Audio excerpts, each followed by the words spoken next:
Halo, Assalamualaikum warahmatullahi wabarakatuh teman-teman. Gimana kabarnya? Perkenalkan nama saya Esti Nurwanti. Pada kesempatan kali ini saya akan mencoba menjawab beberapa pertanyaan yang ada di web Ahli Gizi Online ataupun ada di Instagram Gizi Nusantara atau YouTube Gizi Nusantara. Ya, untuk pertanyaan kali ini ada yang bertanya terkait obesitas. Pertanyaannya yaitu, apakah IMT mempengaruhi cara diet? Nah, ini pertanyaannya yang saya temukan dari webnya Ahli Gizi Online ya. Oke, sebelumnya kita cari tahu dulu nih apa itu IMT atau singkatannya itu yaitu Indeks Massa Tubuh. Nah, di sini dengan Indeks Massa Tubuh ini kita bisa tahu status gizi kita apa. Apakah underweight, atau kurus, atau normal, atau overweight, atau obesitas. Nah, kita harus tahu dulu berat badan kita berapa, kemudian tinggi badan kita. Kemudian kita coba nih berat badan dalam kilogram, dan ini hanya berlaku untuk yang usianya di atas 18 tahun ya. Jadi kalau masih remaja atau masih anak-anak belum bisa pakai indeks massa tubuh ini. Nah, cara menghitungnya tadi ya, berat badan per tinggi badan tapi tinggi badannya dikuadratkan dan harus dalam bentuk meter gitu. Jadi kita bisa tahu IMT-nya berapa. Itu dulu ya, kita mengetahui dari konsep IMT dulu. Kemudian setelah dihitung ternyata IMT kita 26 nih. Nah, kita harus cari tahu kalau IMT-nya 26 itu termasuk apa gitu kan. Kemudian kita melihat di sini nih standar untuk orang Asia. Ternyata kalau IMT-nya itu adalah 26 maka termasuk obesitas tingkat 1 gitu. Tapi kalau misalnya pas dihitung IMT-nya 17 berarti underweight atau kurus. Jadi kalau ada cut off seperti ini, jadi kita tidak bisa menyimpulkan hanya dari lihat saja ya teman-teman. Misalnya, kayaknya kamu gendutan deh gitu kan. Nggak bisa, jadi kita harus pakai IMT dulu. Tunggu dulu kita bisa memastikan dia kurus atau enggak. Kita hitung dulu ya pakai IMT gitu ya. Nanti kalau ada yang bertanya mungkin jadi kamu gendutan deh. Oh, coba dihitung IMT deh. Setelah dihitung ternyata normal kok, masih normal. Jadi nggak masalah gitu kan. Jadi kita tidak bisa menjudge seseorang itu gemuk, kita harus hitung dulu ya. Gitu. Kemudian tadi pertanyaannya, apakah IMT mempengaruhi cara diet apa enggak gitu kan? Ya, sebenarnya kalau cara diet semua orang hampir sama ya, maksudnya untuk orang Indonesia terutama, maka yang dimakan ya makanan Indonesia yang pertama untuk jenisnya. Kemudian untuk jadwal tentunya masih sama, yaitu kita sarankan tetap 3 kali makan utama dan 3 kali selingan atau 2 kali selingan ya. Kemudian yang jadi masalah mungkin yang jadi perbedaan adalah kalorinya per kali makan ya. Jadi per kali makan yang berbeda. Mungkin kalau orang-orang yang nggak gemuk ya, misalnya, atau dia kurus, mungkin sekali makan bisa 500, 600 kalori atau 700 gitu. Tapi kalau dia mau nurun berat badan, tentunya harus 500 ke bawah ya.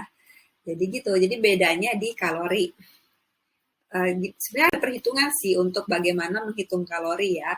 Jadi ini ada menggunakan yang namanya Harris Benedict. Jadi nanti teman-teman bisa nih kalau mau ngitung, misalnya pakai Harris Benedict, misalnya teman-teman tadi udah tahu IMT-nya misalnya gemuk ya.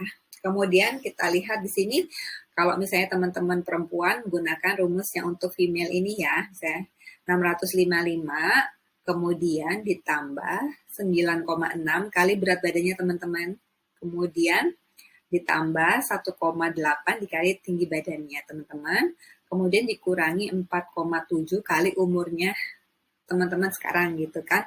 Kemudian diketahui berapa, kemudian kita kalikan dengan aktivitas fisiknya teman-teman. Misalnya kalau sekarang kan masa PPKM, aktivitasnya nggak terlalu sibuk nih, cuma di rumah aja. Jadi kalau perempuan bisa dikalikan 1,3. Nanti di situ bisa diketahui berapa kalorinya. Tapi kemudian jika ingin menurunkan berat badan tentunya ada pengurangan kalori. Biasanya pengurangan kalorinya itu adalah 500 kalori. Misal ya, kita misalkan setelah hitung-hitung ini adalah ternyata kebutuhan dari kalori teman-teman itu adalah 2000 kalori nih, gitu kan, misal. Kemudian kita targetkan ingin menurunkan berat badan teman-teman yang normal aja ya, karena memang di pasaran banyak yang memberikan janji bisa turun 15 kilo dalam sebulan dan sebagainya. Tapi kan kita pilih yang memang program diet yang memang jangka panjang ya. Jadi nggak hanya bulan ini aja kita kurus, tapi bulan depannya kita naik lagi, bahkan lebih naik daripada yang sebelumnya gitu kan. Jadi kita cari yang aman aja, yang penting aman tapi berkelanjutan gitu. Tapi sebenarnya kalau kita sebagai ahli gizi tentunya akan memonitoring. Jadi kalau misalnya nanti teman-teman ternyata berat badannya kok nggak turun-turun, udah diet, udah pengurangan kalori, udah meningkatkan aktivitas fisik, kok nggak turun-turun, tentunya kita harus evaluasi apakah ada yang salah di perhitungan kalori atau mungkin perhitungan asupan atau mungkin ada faktor lain. Kalau faktor lain tentunya kita harus melakukan assessment lebih lanjut ya. Tapi kalau dari segi asupan, jadi kita lihat ya, jadi selain dari menghitung kebutuhan ini, kemudian pengurangan kalori, kemudian kita lihat nih.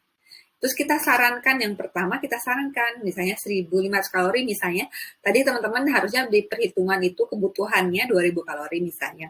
Kemudian karena ingin menurunkan berat badan, jadi konsumsinya 1500 kalori. Nah, contohnya kita memberikan contoh seperti ini, misalnya sarapan itu seperti nasi merah, ada dari protein, sumber proteinnya misalnya tuna, atau kemudian ada sayurnya, terus capcay, misalnya ada yogurt juga. Terus selingan paginya bisa konsumsi buah-buahan, kemudian makan siangnya ada karbonya ya tetap, karena kita juga perlu karbo sebenarnya.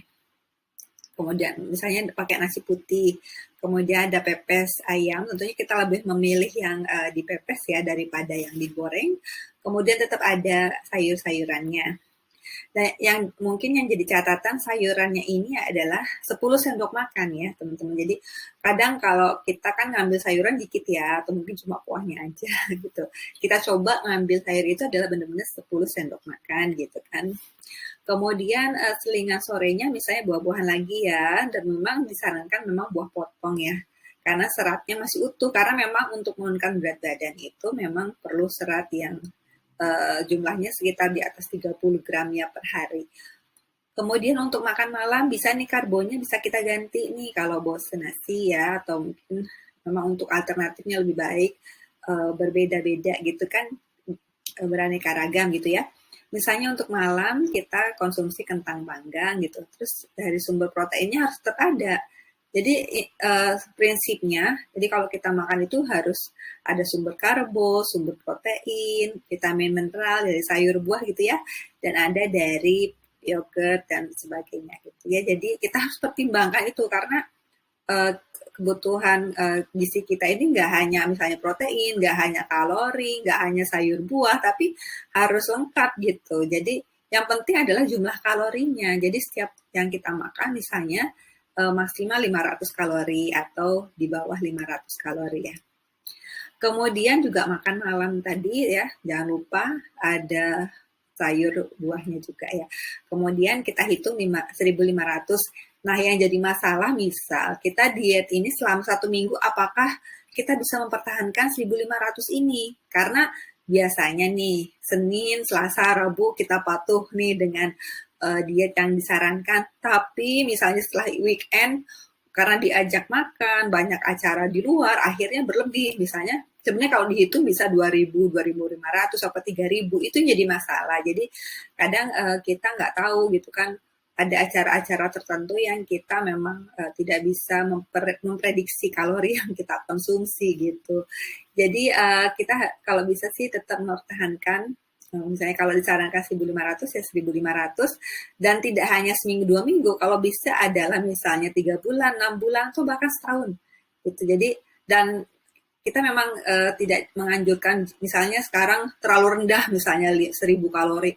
Kemudian besoknya boleh makan apa aja gitu kan 3000, besoknya 1000 lagi 3000. Jadi itu terlalu fluktuatif dan nggak bagus ya untuk metabolisme tubuh. Jadi tubuh intinya bingung, ini sebenarnya gimana gitu kan, yang asupannya seperti apa, jadi nggak stabil istilahnya, kerja dari fungsi hormon kita dan fungsi tubuh yang lain istilahnya bingung gitu kan, dia error gitu kan lama-lama. Akhirnya karena bingung akhirnya ya dia tidak bisa membakar lemak dengan baik lah istilahnya gitu ya.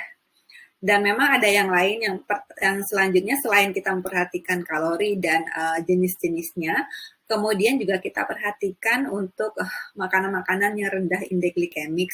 Meskipun sayur buah, tapi ada beberapa memang yang indeks glikemiknya tinggi ya, terutama yang rasanya terlalu manis gitu ya. Tapi kalau kita perhatikan juga, asal kalau nggak berlebih sih saya rasa tidak masalah ya untuk sayur buah. Karena di sini kita bisa melihat misalnya kalau buah satu porsi itu, kalau pisang misalnya satu buah gitu kan, kemudian pepaya semangka itu satu potong gitu, jadi tidak berlebih juga. Kemudian juga tentunya harus diperhatikan juga untuk konsumsi garam dan minyak berlebih gitu kan. Dan kita pastikan juga untuk konsumsi air putih kita gitu kan. Dan juga untuk jadwal makan juga harus teratur gitu. Jadi sebenarnya IMT ini nggak berpengaruh gitu kan terhadap ini dalam cara dietnya, tapi mungkin lebih ke jumlah kalori per kali makannya aja. Misalnya sarapan, misalnya kalau yang dia tubuhnya gemuk ya. Jadi sarapan itu konsumsinya cuma misalnya 300 kalori aja yang disarankan atau mungkin 400 kalori.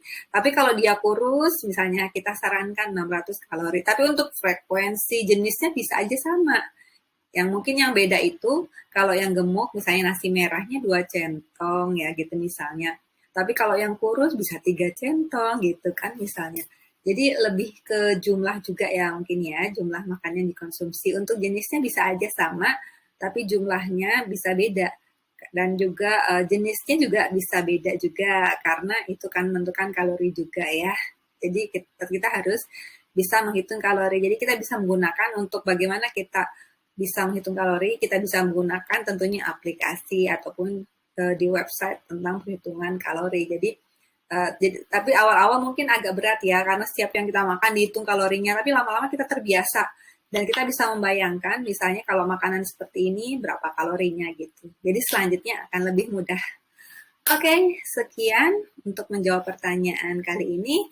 Jangan lupa untuk subscribe YouTube atau YouTube-nya Gizi Nusantara atau Instagram-nya di follow ya untuk Gizi Nusantara. Kemudian juga untuk website-nya yaitu Ahli Gizi Online. Oke, terima kasih. Sampai ketemu lagi di pertemuan berikutnya.